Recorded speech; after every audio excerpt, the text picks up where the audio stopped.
There was times when I felt like there was nobody else that understood. Amen. Listen. Even if I explained to you everything that I'd been through up until this point, you wouldn't get it. So why even waste my time? But there was one thing that I did have that I never lost, was my ability to worship Him. Amen. Even when I lost my voice, I had the ability to lift my hands. I knew eventually I'd come out of it.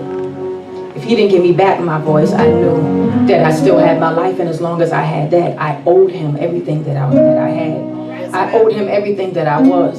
And if I was to become anything more, I had to give up the very thing that was precious to me, which was my life. And the crazy thing is, I didn't really get it until my life was on the line. And I'd gotten a diagnosis that said you ain't have but very much time left to live anyway. Come on.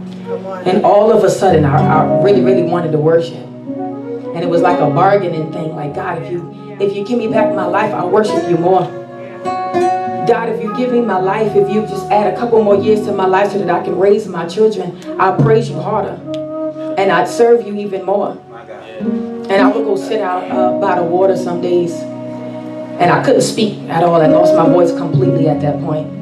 And I just sat there and I'm like, well, if I can't speak to you, God, then how are you going to know what my heart is really saying? And this is God that we're talking to. It's God that I'm talking to, I'm sorry. God that knows everything. God that knew and orchestrated everything from the beginning of my life to the end of my life. The God that knew that how much time I had from the beginning to the end anyway. And I'm going to Him like, if I can't speak to you, then clearly you don't know what it is that I'm going through. And I sat out there, and as long as I kept saying that to Him, I remained silent. And then one day I sat out there and I said, God, I'm sorry. Because I had diminished you into this finite movement in my head. I had decreased you to this little bit of space of what I thought that you could do, or what they told me that you could do, but I don't really know for myself. And here I am up leading worship each and every Sunday. But I don't really know you to be as real as I heard. And I don't know you to be as real as I say. And I sing about it all the time, but I didn't really know. My Lord. Can't speak for nobody else, but that was my story. Amen. Amen. So I was going through the motions.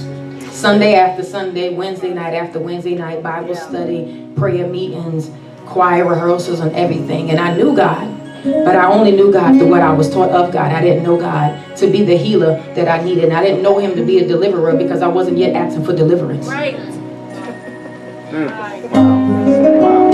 Oh, wow. And I sat out there one day and I was mouthing to Him, and I was like, I said, God, I don't want to bargain with you.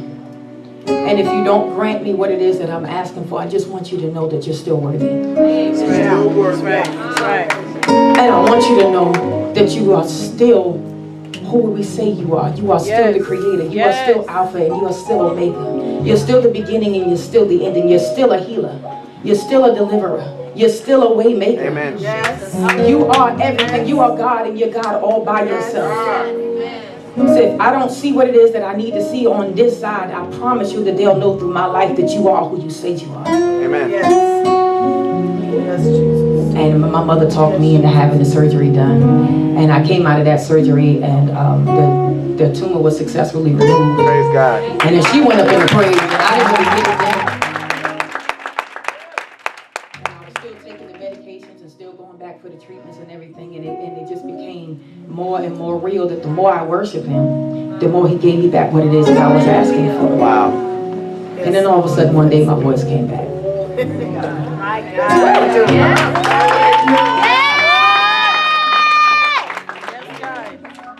And He didn't just give me back my voice, He gave me a song. Yes. Because before I was a singer, I didn't really have a song. I was singing your song, but I wasn't singing my heart. Wow. And I was singing the songs that had been written for other people, and that was their testimony, but I didn't have one of my own, so now that I do. What you hear, what you're going to continue to hear the remainder of the night is you'll hear my heart. And you're not just hearing a song, so hopefully you'll know Him to be who He said He is by listening to